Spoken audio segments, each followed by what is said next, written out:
자, 오늘 하나님 말씀 마가복음 14장 53절부터 65절까지입니다. 마가복음 14장 53절부터 65절 말씀.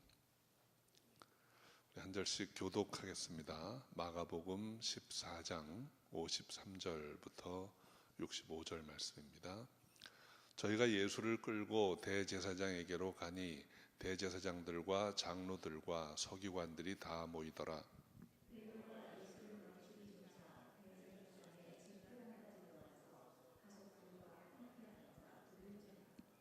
대제사장들과 온 공회가 예수를 죽이려고 그를 칠 증거를 찾되 얻지 못하니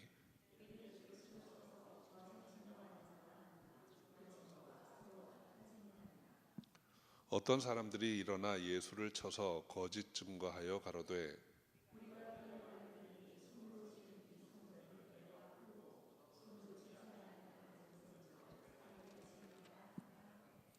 오히려 그 증거도 서로 합하지 않더라.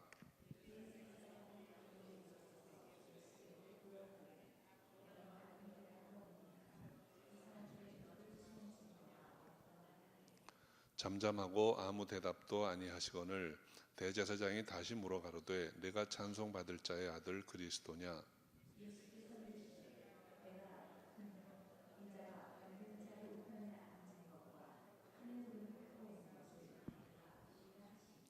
대제사장이 자기 옷을 찢으며 가로되 우리가 어찌 더 증인을 요구하리요.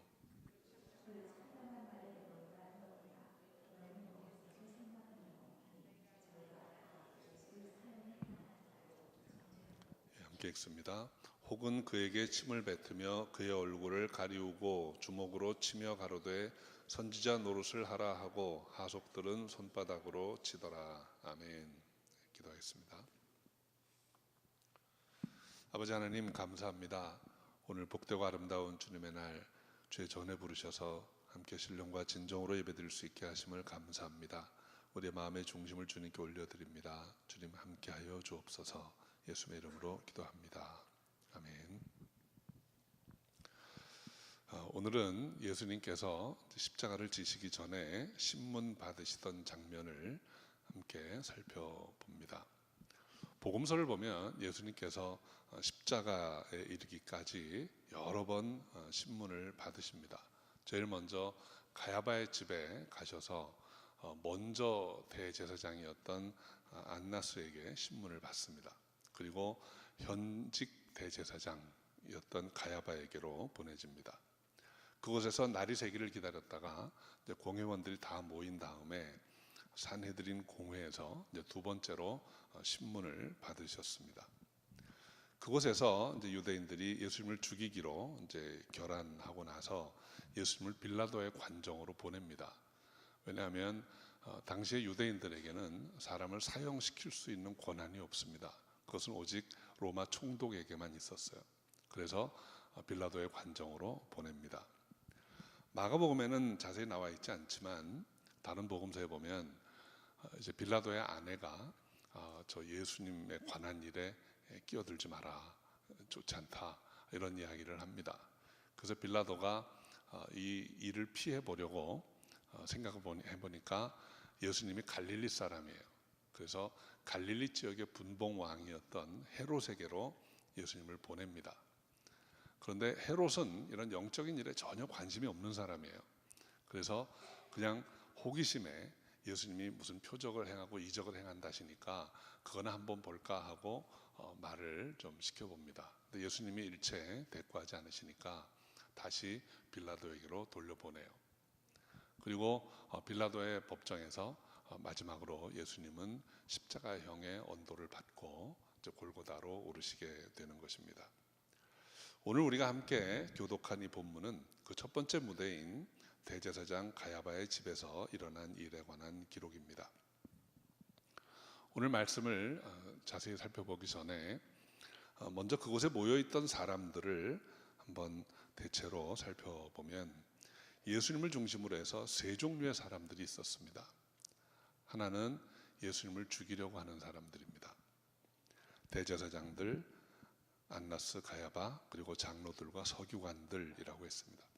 마태복음 26장 3절 4절에 보면 대제사장들과 백성의 장로들이 가야바라 하는 대제사장의 아문에 모여 예수를 괴계로 잡아 죽이려고 의논하였다 했습니다. 예수님을 부인하고 대적하고 올무에 빠뜨려서 죽이려고 하는 사람들입니다. 이들은 이미 마음에 예수를 죽이기로 작정한 사람들이에요. 또 한 종류의 사람들은 무리들입니다. 그냥 아무 생각 없는 사람들입니다. 구경꾼들입니다. 이런 사람들에게는 하나님의 아들이 누구인가 전혀 중요하지 않습니다. 예수님이 계시다는 사실을 그렇게 믿지도 않지만 그렇다고 대놓고 부인하지도 않습니다. 그냥 사는 사람들입니다. 오늘날 많은 사람들이 이렇게 살아갑니다. 그런데 때로는 이 구경꾼 같은 무리들이 위험한 존재가 될 수 있습니다.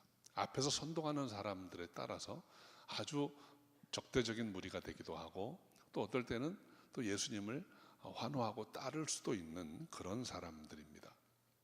며칠 전에는 주님께서 감람산을 넘어서 예루살렘 들어오실 때 호산나 하며 따랐던 사람들이에요. 그런데 오늘은 아주 호기심 가득한 눈으로 예수님의 신문 받는 과정을 지켜보고 있는 것입니다. 또 한 종류의 사람들은 예수님의 제자들입니다. 오늘 본문 54절에 보면 베드로가 예수를 멀찍이 쫓아 대제사장의 집 안뜰까지 들어가서 하석들과 함께 앉아서 불을 쬐고 있었다 했습니다. 요한복음 18장 15절에 보면 베드로 말고 또 다른 한 제자가 이 자리에 있었어요. 요한입니다. 베드로와 요한은 그 겟세마네에서 다 두려움에 도망치다가 그도 붙들려 가신 예수님이 어떻게 되나 보려고 조용히 이 가야바의 집에 찾아와서 하속들 사이에 섞여서 신문 과정을 이제 지켜보고 있는 것입니다. 베드로후서 1장에 보면 베드로가 이렇게 말합니다. 내가 살아있으나 죽어서나 당신들께 부탁하고 싶은 것은 그리스도의 십자가의 죽으심과 부활은 사람들이 지어낸 신화 같은 이야기가 아니고 우리가 직접 목격했던 실제로 있었던 일이고, 우리가 목숨을 걸고 전하는 이 복음은 사실을 기초로 한 것이다, 이렇게 말합니다. 베드로는 이때 증인으로 이 자리에 있었던 것입니다. 예수님이 십자가를 지시기 위해서 신문 받던 그 자리에는 유대인들, 제자들, 그리고 무리들이 있었습니다. 그런데 우리 사랑하는 성도 여러분, 우리가 한 가지 생각해야 할 것은 그 자리에 우리가 있어야 한다는 것입니다. 우리가 이 복음서를 읽으면서 주님이 신문당하시던 그 일은 남의 일이 아닙니다. 우리는 그 자리 어딘가에서 주님이 신문받으시던 내용을 살펴보아야 합니다. 그때 주님이 하셨던 말씀들을 놓치지 않고 듣고 마음에 새기고 그 의미를 깨달을 수 있기를 바랍니다. 일반적으로 재판은 세 부분으로 구성됩니다. 원고가 고소하는 내용이 하나입니다. 어떤 혐의로 이 사람을 고소합니다 하는 게 있죠. 두 번째는 피고가 자신의 입장을 변론하는 것입니다. 나는 이렇게 해서 그런 일을 했습니다 하고 변론하는 거죠. 세 번째가 판사가 이제 양쪽 입장을 다 듣고 선고하는 거예요. 어느 재판이나 절차상의 차이는 있지만 대개 그 세 요소가 있습니다. 근데 오늘도 이 유대 대제사장이 예수님을 고소하고 예수님이 변론하고 하는 그 앞에 두 부분에 관한 내용이 오늘 본문에 기록되어 있어요. 이 내용을 한번 살펴봅니다.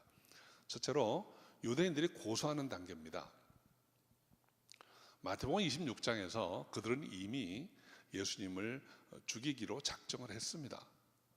지금 재판을 하는 것은 정말 옳고 그름을 따져보고 그걸 분별하기 위해서 한 게 아니고 이미 죽이기로 했는데 거기에 구실을 좀 만들기 위해서 이 재판을 하고 있는 것입니다. 그리고 그들이 마음에 품고 있는 죄목은 신성모독죄입니다. 중립적인 무리들을 자기 편으로 만들고 또 권세자의 권세를 이용해서 예수님을 죽이려고 하려면 그래도 공정한 재판의 형태를 갖추어야 하기 때문에 공회를 열고 신문을 지금 하고 있는 것입니다. 그리고 이 신문에는 증인이 필요하기 때문에 자기들이 생각한 그 죄목으로 예수님을 고소하기 위해서 많은 증인들을 데리고 왔어요. 55절 56절 제가 한번 읽어드리겠습니다. 대제사장들과 온 공회가 예수를 죽이려고 그를 칠 증거를 찾되 얻지 못하니 이는 예수를 쳐서 거짓 증거하는 자가 많으나 그 증거가 서로 합하지 못함이라. 예수님을 향해서 거짓 증거할 증인들을 많이 데리고 왔는데 그들이 여러 가지 이야기를 하는데 서로 앞뒤가 안 맞는다는 거예요. 그러니까 여러분, 거짓말로 뭔가를 고소하게 되면 이게 다 일맥상통해서 맞아야 되는데 안 맞는다는 거죠. 그러니까 이것 가지고는 예수님을 죄수로 결정하게 할 수가 없는 것입니다. 그러다가 58절에 보니까 어떤 사람들이 이렇게 얘기합니다. 한번 58절 말씀 우리 한번 같이 읽어볼까요? 우리가 그의 말을 들으니 손으로 지은 이 성전을 내가 헐고 손으로 짓지 아니한 다른 성전을 사흘에 지으리라 하더라. 유대인들에게 성전은 최고의 가치가 있는 곳입니다. 이곳은 하나님의 임재가 있는 곳이고 그들의 종교 생활의 중심지입니다. 그곳에 제사를 드리고 그곳에서 예배를 드리는 곳입니다. 그들의 삶의 중심이기 때문에 신성한 장소이고 절대적인 권위를 가진 곳이에요. 그런데 그런 성전을 헐겠다, 이거는 대단한 신성모독이고 큰 죄가 되는 것입니다. 그런데 그들이 예수님이 이렇게 말씀하셨다고 한 그 말은 다 진실이 아닙니다. 그들은 예수님이 내가 이 성전을 헐고 사흘 만에 다시 짓겠다라고 하셨다고 고소합니다. 그런데 복음서에 보면 성전에 관해서 예수님이 두 번 말씀하십니다. 하나는 마태복음 24장 1절 2절이에요. 제자들에게 성전을 가리키시면서 이렇게 말씀하십니다. 내가 진실로 너에게 이르노니 돌 하나도 돌 위에 남지 않고 다 무너뜨리우리라. 수동태로 되어 있습니다. 성전이 완전히 무너질 것이다. 요한복음 2장 19절에 보면 너희가 이 성전을 헐어라. 내가 사흘 동안에 일으키리라 하셨어요. 예수님이 하신 말씀은 성전이 언젠가 무너질 것이다. 또 너희가 이 성전을 헐면 내가 다시 세운다, 이렇게 하셨습니다. 예수님이 성전을 헐겠다 하신 적이 없습니다. 지금 이 유대인들은 예수님이 하신 말씀 뒷자락을 붙들었어요. 예수님이 세운다고 했다. 그런데 그가 헐겠다고 했다라는 말을 비틀어서 갖다 붙인 것입니다.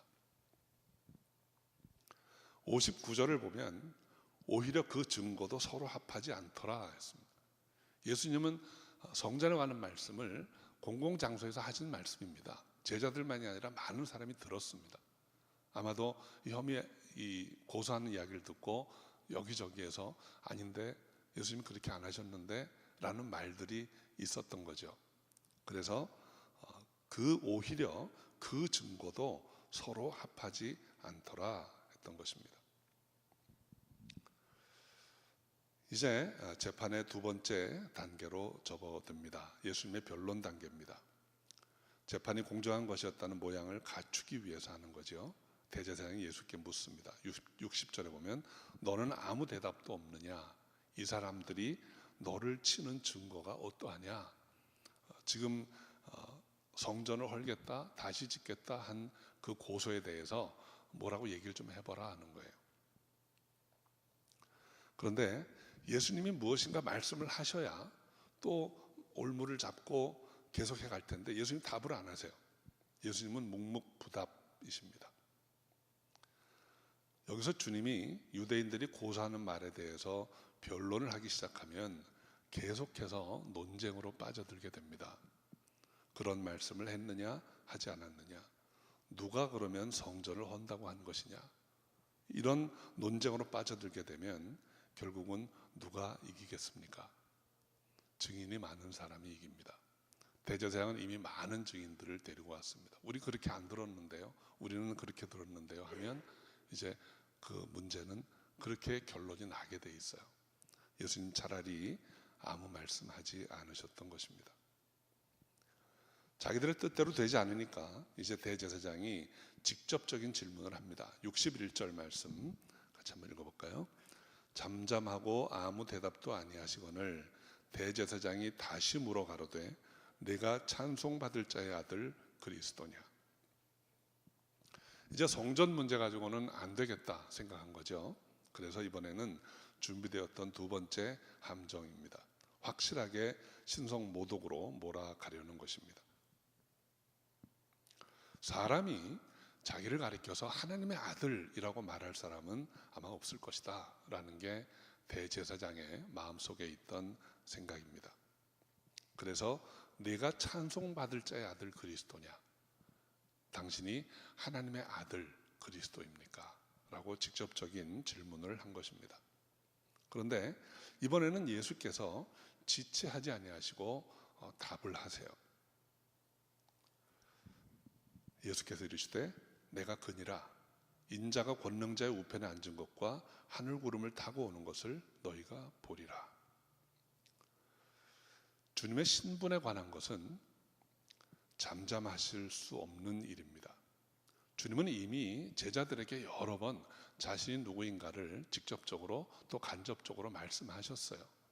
예수님이 그분이 누구신가에 대해서는 주저하실 필요도 없고 망설일 필요도 없고 늘 언제나 말씀할 수 있는 것입니다. 그래서 말씀하셨어요. 내가 그니라. 내가 그니라 하는 말은 원어를 보면 내가 하나님이다 라는 의미입니다. 인자라는 표현을 쓰세요. 인자가 권능자의 우편에 앉은 것. 인자라는 말은 유대인들이 익히 듣고 있는, 알고 있는 말씀입니다. 묵시서나 예언서에 보면 메시아를 가리켜서 인자라고 합니다. 그 인자가, 예수님이 자기를 가리켜서 인자가 권능자의 우편에 앉은 것을 보게 될 것이다. 그리고 그가 하늘 구름을 타고 오는 것을 너희가 보리라. 마지막으로 최후의 만왕의 왕으로 심판주로 이 땅에 다시 오실 하나님의 아들이시라는 것을 밝히 말씀하셨습니다. 주님은 이 말씀을 하시면서 이것이 결정적인 올무가 돼서 이제 십자가를 지시게 될 것을 아셨어요. 진실을 말할 때 위험에 빠질 수도 있고 생명을 잃을 수도 있고 많은 것을 잃어버릴 수 있습니다. 그러나 진리 앞에서 주님은 망설이신 적이 없습니다. 진리는 전해져야 하는 것이기 때문입니다. 이 마지막 순간에도 예수가 그리스도시다 라는 진리를 지금 선포하신 것입니다. 63절과 64절은 이 예수님 말씀에 대한 대제사장의 해석입니다. 그는 자기 옷을 찢으면서 말하기를 우리가 어찌 더 증인을 요구하리요? 우리가 어찌 더 증인을 요구하리요? 증인이 필요 없는 명백한 죄다라는 이야기죠. 그런데 이 말씀을 가만히 묵상해 보면 증인이 있을 수가 없는 사안입니다. 여러분, 제가 어떤 분 만나서 인사할 때 제가 구본철 목사입니다 이렇게 얘기하면 사람들이 저는 아무개입니다 하고 인사하겠죠. 제가 제 신분을 밝히는데 증거 있어요? 증인 돼보세요. 당신이 구본철 목사라는 거 좀 확실하게 알 수 있도록. 이렇게 하는 사람은 없습니다. 일반적으로. 사람과 사람 관계에서도 내 신분을 밝히는 데 있어서는 세상이 지금 많이 타락해서 사기꾼들도 있고 그러다 보니까 그게 조금 위험해지긴 했지만 우리 역사의 오랜 시간 동안은 내 신분을 내가 밝히는데 증인이 필요하지 않습니다. 사람과 사람 관계에서도 신분을 밝히는데 증인을 세우지 않습니다. 그런데 이것은 지금 하나님과 인간의 관계입니다. 하나님이 자신의 신분을 드러내시는데 인간으로서 증거할 수 있는 사람이 누가 있겠습니까? 증인이라고 하는 것은 그 현장에서 보고 들은 사람입니다. 하나님의 아들이 이 땅에 오시는 것 보고 들은 증인은 없습니다. 이거는 증인이 세워질 문제가 아닌 것입니다. 대제사장은 둘러선 무리들에게 그 참남한 말을 너희가 들었도다 라고 말하고 너희는 어떻게 생각하느냐 라고 묻습니다. 이것은 행동을 촉구하는 말입니다. 무리들이 보인 반응이 64절 하반절입니다. 저희가 다 예수를 사형에 해당한 자로 정죄하였습니다. 이렇게 해서 예수님에 대한 첫 번째 신문이 끝났습니다. 그런데 법적으로 그들은 아직 예수님을 사형에 처할 수가 없습니다. 그래서 빌라도에게 보낼 것입니다. 그러나 그들의 마음은 이미 정해졌습니다. 예수는 그리스도가 아니다. 그런데 예수가 자기를 그리스도라고 했다. 그래서 이것은 신성모독이다. 그러므로 사형시켜야 한다. 이렇게 마음의 결론을 내리고 있는 것이죠. 그리고 무리들은 이제 자신들이 내린 결론을 기뻐하면서 예수님을 조롱하는 것으로 오늘의 본문이 끝이 납니다. 오늘 말씀 통해서 그렇다면 누가 예수 그리스도를 십자가에 이르게 했는가 하는 것을 생각해 봅니다. 첫 번째는 대제사장과 서기관과 장로들입니다. 대제사장은 하나님께 나아가서 제사 드리는 일을 주관하는 사람입니다. 그리고 그 제사라고 하는 것은 백성들의 죄를 용서하기 위해서, 하나님께로부터 용서받기 위해서 지성소에 나아가는 일입니다. 그 일을 인해서 대제사장은 특권을 받은 사람입니다. 그런데 지금 이 대제사장이 한 일은 하나님 주신 권세를 가지고 하나님의 아들을 부인하고 하나님의 아들을 죽이는 일을 하고 있습니다. 서기관들은 하나님의 말씀을 연구해서 사람들을 하나님의 뜻대로, 하나님의 뜻하신 계획대로 살아가도록 인도하고 가르쳐야 할 사람들입니다. 그런데 서기관들이 하나님의 뜻을 지식으로는 알았지만 하나님의 아들이 온 것을 알지 못하고 부인했습니다. 그리고 백성들을 하나님의 아들을 죽이는 쪽으로 인도해 가고 있습니다. 장로는 하나님의 백성을 인도하고 다스리던 자입니다. 하나님의 뜻을 알지 못하고 사람들의 아우성소리와 잘못된 지도자들의 이끄는 대로 그 권세를 기웃거리면서 잘못된 길로 백성들을 좀 인도해 가고 있는 것입니다. 두 번째로 예수 그리스도를 십자가에 이르게 한 사람들은 백성들입니다. 몰려다니던 무리들입니다. 그들은 들판에서 오병이어의 표적을 보고 많이 흥분했습니다. 예수님을 억지로 임금 삼으려고 했던 사람들입니다. 종려주일에 나귀를 타고 성에 들어오실 때는 호산나 호산나 하면서 지금 우리를 구원하소서 하고 외쳤던 무리들입니다. 그런데 지금은 예수님을 죽이려는 일에 동참하고 있습니다. 주님을 알지 못하는 사람들이에요. 어쩌면 주님이 누구신가를 알고 싶어 하지 않습니다. 그들의 관심은 한 끼 먹고 배부른 데 있습니다. 지금 그들의 문제를 해결해 줄 수 있는 분이라면 그냥 임금 삼으려고 하는 사람들입니다. 예수가 누구신가 관심이 없습니다. 경우에 따라서는 주님을 부인하고 죽일 수도, 경우에 따라서는 주님을 억지로 왕으로 세울 수도 있는 무리들입니다. 세 번째는 제자들입니다. 이 제자들은 비록 이 자리에는 두 사람이 와 있지만 다 도망친 다른 모든 제자들의 마음도 크게 다르지 않았습니다. 주님이 누명을 쓰고 계실 때에도 진실을 말씀하시고 그 진실이 참남한 말로 해석되어서 십자가형의 구실이 되어갈 때도 제자들은 잠잠히 있었습니다. 주님을 사랑한다고 고백했던 사람들입니다. 주는 그리스도시요 살아계신 하나님의 아들이시라고 고백했던 사람입니다.